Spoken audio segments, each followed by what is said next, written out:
واعتصموا بحبل اللہ جميعا ولا تفرقوا۔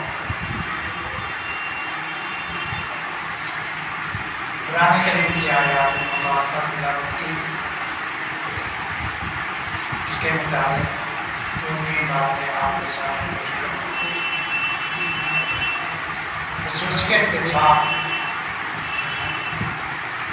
اس دن کے اندر رسول اکرم صلی اللہ علیہ وسلم کے اعمال اطہر جو وہ قربانی کرنا،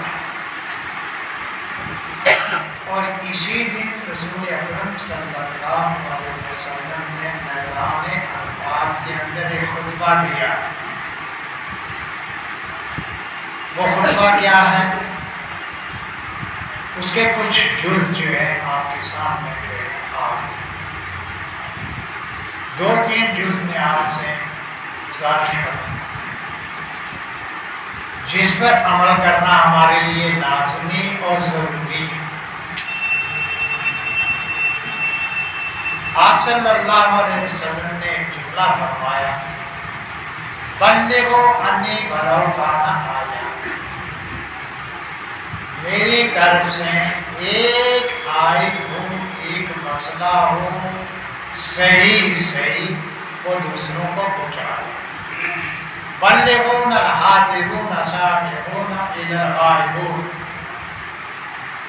یہ جو تم سننے والے ہو، حاضر ہو، یہ میرا پیغام دوسروں تک پہنچاتے رہنا، اور یہ کب تک پہنچاتے رہنا؟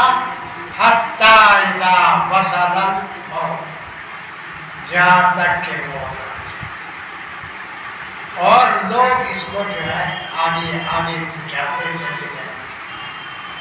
تو یہ ایک اللہ کے نبی صلی اللہ علیہ وسلم کا جملہ ہے۔ اسی کے اندر اللہ رب العزت نے ایک اور جملہ فرمایا جو قرآن کا جز ہے، واعتصموا بحبل اللہ جميعا، امت کے قائم رہنے کے لیے اتحاد کو فرمایا واعتصموا بحبل اللہ جميعا، سارے کے سارے مل کر دین کی رسی کو مضبوط سے پکڑ لو۔ وما آتاکم الرسول فخذوہ، جو تمہیں رسول اللہ صلی اللہ علیہ وسلم عطا کر کے اس کو دے دو۔